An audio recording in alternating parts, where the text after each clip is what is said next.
How are you? you? Good. How are you doing? Good. Was marinating some chicken. Sounds just like a Rhett Walker kind of day. Yeah, it really is.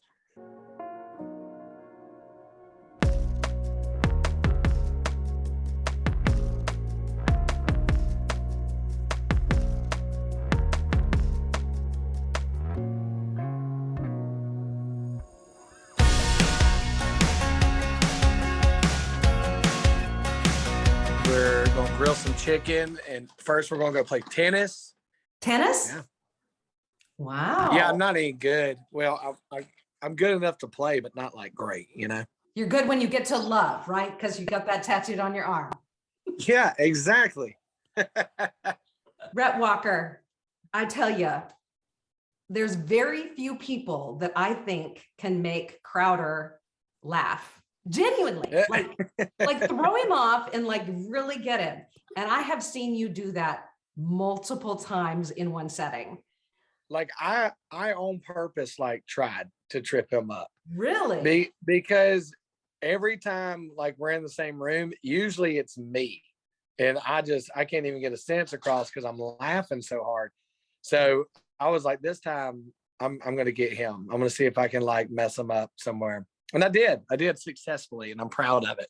When you're planning to trip up Crowder, do you actually write a list of things and then cross through ones that you know isn't going to work? No, I can't go in with a plan. If I go in with a plan, like I'll be in my head. You gotta play off the room, you know? Yes. And so I just kind of see what he's talking about and where the line is, and then I like tiptoe over it. Not too far. Let's talk about your show. Well, the Gospel Song and Tailgatin Tour, which you have to say just like that. Yep. So I'm going to say it.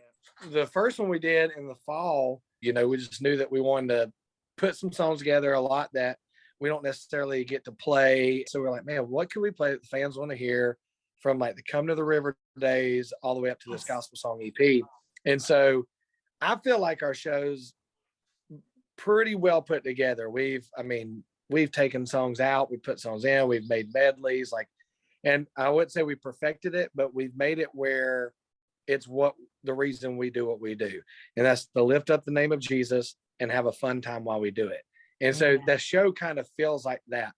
And two, I've got a lot of buddies in, you know, the country world and that just are all about just like good times in their shows. And some of them pointing to Jesus, but it's just like their main purpose on stage is, how do we take people out of their 9 to 5 and the bills that they have, or the argument they might have had with their spouse, and just give them a good time. Well, I think us as believers get to take that to the next level.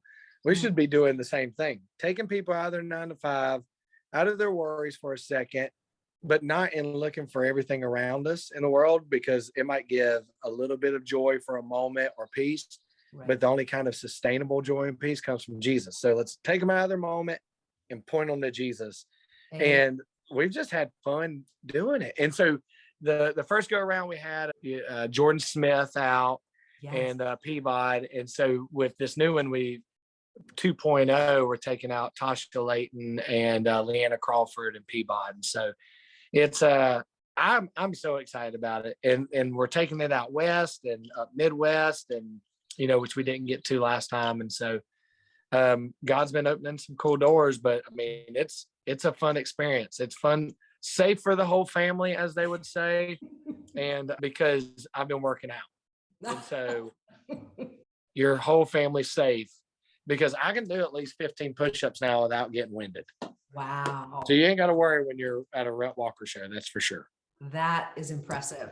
I'm from Montana, and my husband went out and helped us buck bales, and they were 50 pounds a piece, and there were so many, like the field was littered with bales. And my husband said to my grandmother, who was in her 80s at the time, why don't you just make the bales a little heavier, and then there won't be so many to pick up?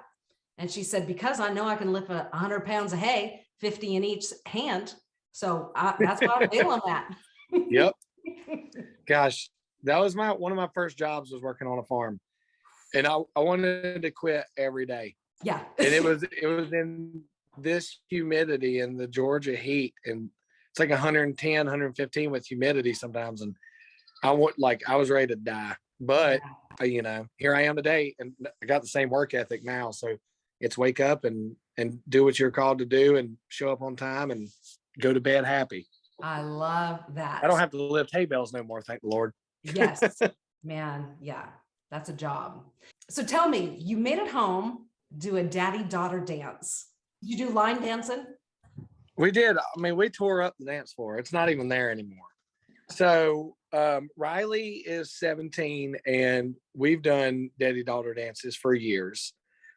She's got a serious boyfriend, and so this is kind of the year where she passed on it. She was doing other things, which I totally get. Yeah. But Autumn, my 9-year-old, like this is her third daddy-daughter dance.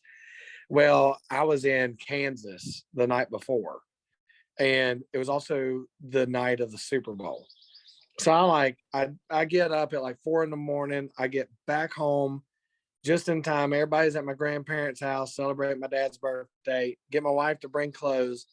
We get to the daddy-daughter dance, and I mean, you saw the pictures. Like, she was beautiful. I mean, she's always beautiful, but she was just a beautiful little princess. And I realized how in shape I'm not, honestly, because she wanted me to like pick her up and twirl her.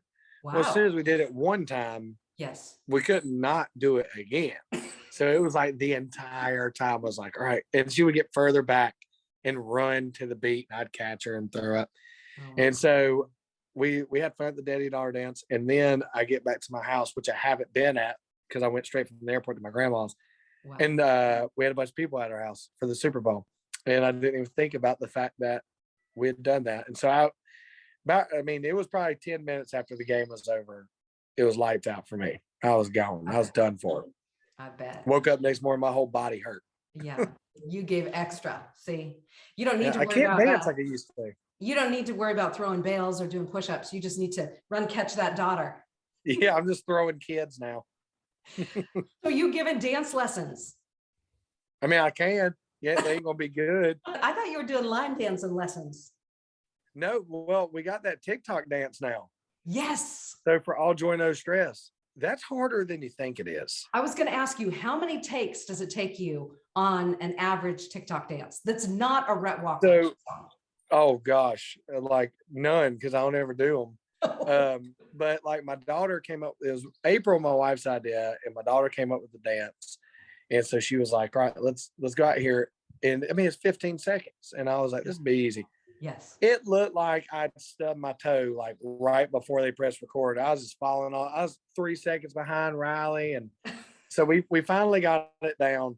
But whoever uses the sound on Instagram or TikTok, like, we're resharing them. So put on the post. You should do one. You should do a TikTok dance. Hey, I got a 16-year-old girl. There you go. Plenty of TikTok happening around here for sure. Oh yeah. It's just constant too. Like when they're standing, like they'll be getting some out of the fridge and they're just like, yes. TikTok. And I'm like, what are you? It's definitely true. I want to talk about your video. Where did you shoot? It is phenomenal. Out riding ATVs? Yep, just 4-wheelers and side by sides, and then that was my buddy's truck. So we went, like, when I lived in Nashville, we lived right outside Nashville in Mount Juliet. Yeah. And so that's where all my friends are. And so we just went to the farm. I talked the label into just letting us go mudding and fishing for the music video, and they were like, sure. And so, you know, we did. It was a blast too. You're a businessman. The location was like 10 miles from each other. And so once we jumped off the trailer, they moved the trailers. So I was driving that 4-wheeler down the road, like 10 miles to each different location. Wow. And it was so cold. Gosh, it was so cold. Really? In Tennessee, it was cold. But just like Tennessee, by lunchtime, it was like 60, you know? Yes. It was like wear layers and just keep on going throughout the day and then put layers back on. Okay, let's talk about your new merch. Yep. How did you go with the design? So that was my wife. Really? So, yep. So she homeschools the kids, but she's always been like a web designer, graphic designer. Wow. And so she worked for years for a church and kind of did all their graphic stuff. But here lately, she's homeschooling 2 teens and 2 under 10. She ain't got time for it. But when it came time for new merch, she was like, I would love to, have a chance to do this. So I was like, have at it. Yeah. So I kind of gave her, like an idea for this or an idea for that. And she ran with it. Yeah. Walker Ranch, like that's just like a side part of the merch. Not everybody wants to just wear like a gospel song shirt or a believer shirt. And so I was like, man, what would I want to wear? And just kind of came up with this idea of like Walker Ranch with a cowboy hat on it. And Love it. that's ended up being a hit. Like everybody's wearing it. And so it's been cool. It's been cool too to see a lot of people have been dressing up and like, wearing their boots or their cowboy hats and like kind of dressing up for the show. And so it's, I feel like we got our own little group of rednecks that's made every night fun. So rednecks, I love that. Trademark. TM on that bad boy. That is amazing. This show, we've practiced, and like I said, tried to get it the best we can. So I'm ready for people to see it now. It's time to like let the world have it. Yes. Hey, before we let you go, you're working on some vocals today. Yep. So I'm cutting lead vocals right now for 2 new songs that honestly, these might make it on I'm gonna probably put out another EP in the fall, and these 2 might make it on there. So we've just been writing like crazy. It's weird because I'm Zoom writing in Georgia half the time. Yeah. Because coming out of like COVID, we all realized, oh yeah, we can like Zoom. This works. Yeah. And so they'll send me the track and I'll get that email. Then I'll cut a vocal and send that back. And there's like so many different people like putting it together. And then what you hear on the radio, I mean, the Christmas song I did, we were just moving to the house and I did All I Want for Christmas Is You. And I used my daughter's like interface and her mic and cut that in a basement of the church. And so technology these days is crazy. It's true. It's true. As long as you have Wi-Fi. Yeah. Yeah. Out here in the sticks, it's hard sometimes. I love it. I love it. Well, Rhett, so thank you for spending time with us today. Yeah. Yes, always. Have a good one. You too. See ya.